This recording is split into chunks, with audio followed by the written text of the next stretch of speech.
శ్రీ వారాహిదేవి జ్యోతిషాలయం విద్య, ఉద్యోగం, వ్యాపారం, పెళ్లి, ఆరోగ్యం, నాగదోషం, సంతానం, రాజకీయం, వామాచార దోషం, భార్యాభర్తల మధ్య గొడవలు, అత్తాకోడళ్ల మధ్య గొడవలు, ప్రేమించి మోసపోవడం, స్త్రీ పురుషుల వశీకరణం, ధనం నిలకడ లేకపోవడం, మీ ఎటువంటి సమస్యలకైనా 24 గంటల్లో పరిష్కారం లభించబడును. నెంబర్ 1 వశీకరణ స్పెషలిస్ట్ పండిత్ పవన్ నంబూదిరి, కేరళ తాంత్రిక గురువు గారు. Phone number 9043637512. హాయ్ ఫ్రెండ్స్, అందరికీ నమస్కారం అండి. కుంభరాశి వారి జాతకులు, పేదరికంతో మీరు బాధపడడానికి గల కారణాలు ఏమిటో తెలిసిపోయింది. ఈ 3 వస్తువులే కారణం. వెంటనే వీటిని మీ ఇంటి నుండి తీసి బయటకు విసిరేయండి. అలసత్వం వహిస్తే గనక కష్టాల ఊబిలో పడిపోతారు మీరు. ఆ యొక్క 3 వస్తువులు ఏమిటో ఇప్పుడు మనం ఈ వీడియోలో తెలుసుకుందాము. అంతకంటే ముందు ఫ్రెండ్స్, వీడియోని పూర్తిగా చూడండి. అప్పుడే మేము ఏం చెప్పబోతున్నామో మీకు అర్థమవుతుంది. వీడియో గనక మీకు నచ్చినట్లయితే గనక లైక్ చేయండి. మీ లైక్ మాకెంతో సపోర్ట్ అండ్ ఎంకరేజ్మెంట్ గా ఉంటుంది. ఇక ఆలస్యం చేయకుండా మనము వీడియోలోకి వచ్చేద్దాం. మన శాస్త్రాల్లో ఒక్కొక్క వస్తువుకి ఒక్కొక్క ఇంపార్టెన్స్ ఉంటుంది. దానికి తగ్గట్లుగా ఇంట్లో అమర్చుకోవాలని చెప్తూ ఉంటారు. అయితే ఈ యొక్క వస్తువులు ఎక్కువగా నెగటివ్ ఎనర్జీని ప్రదర్శిస్తూ ఉంటాయి. ప్రతి ఒక్కటి మన శాస్త్రంలో క్లియర్ గా చెప్పడం జరుగుతుంది.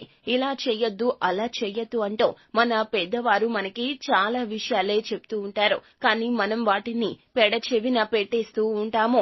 ఇలా అస్సలు చెయ్యకూడదండి. ఈ సమయంలో ఈ వస్తువులు ఇక్కడ పెట్టొద్దు, అక్కడ పెట్టొద్దని చెప్తూ ఉంటారు. మనం చాదస్తం అనుకుంటాము, మూఢనమ్మకాలు అనుకుంటాము. నిజానికి వాళ్ళు చెప్పేది అనుభవంతో 100% ఇది కరెక్ట్ అండి.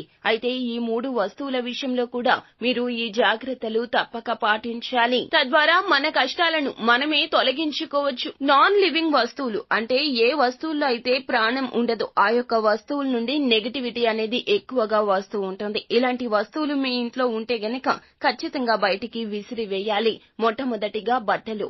అవునండి, చాలా మంది ఏం చేస్తుంటారంటే ఇంట్లో వాళ్ళ పిల్లలకి చిన్నవి అయిపోయాయని, అలాగే పెద్దవాళ్ళు యూజ్ చేసే బట్టలు కూడా ఏదో ఒక పాత గుడ్డ కిందకి మనకి యూజ్ అవుతుందిలే అనుకుంటూ మన ఇంట్లో మూటలుగా కట్టి అల్మరా పైనో లేదా కిందనే ఎక్కడైనా సరే లోపలగా పెట్టేస్తూ ఉంటారు. అది యూజ్ అవుతుందని మీరు అనుకుంటారు. కానీ ఈ యొక్క బట్టలు మనకి చాలా వరకు కూడాను నెగటివిటీని స్ప్రెడ్ చేస్తూ ఉంటాయి. చినికిపోయిన బట్టలు, కలర్ పోయినటువంటి బట్టలు, వాడని బట్టలు అన్నింటినీ కలిపి మూటల్లా మనము పెడతాము.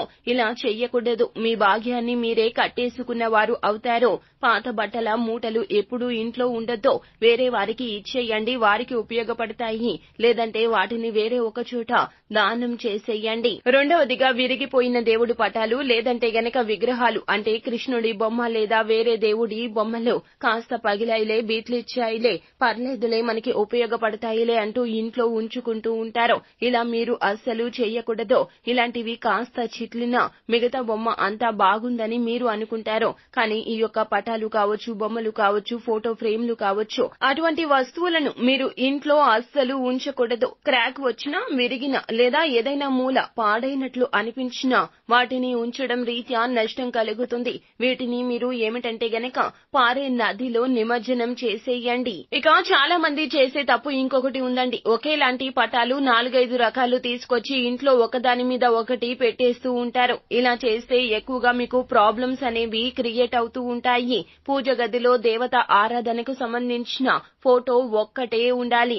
ఇక నెక్స్ట్ ఏమిటంటే చాలా మంది మిద్దె పైన ఎక్కువగా వాడని వస్తువులు కావచ్చు, విరిగిన వస్తువులు కావచ్చు, పిల్లల బొమ్మలు కావచ్చు పెట్టేస్తూ ఉంటారు. ఇలా అస్సలు చెయ్యొద్దండి. ఫైనాన్షియల్ గా మీకు ప్రాబ్లమ్స్ అనేవి క్రియేట్ అవుతూ ఉంటాయి.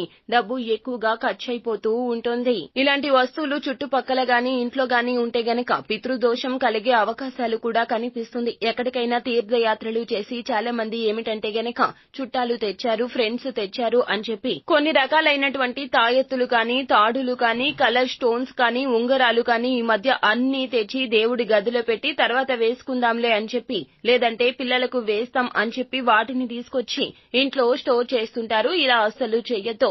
ఒక్కొక్క స్టోన్ కు ఒక్కొక్క ప్రత్యేకత ఉంటుందండి. మీకు తెలిసిన స్టోన్స్ గురించి మీరు తెచ్చి ఇంట్లో ఏర్పరచుకోవడం ఉత్తమం.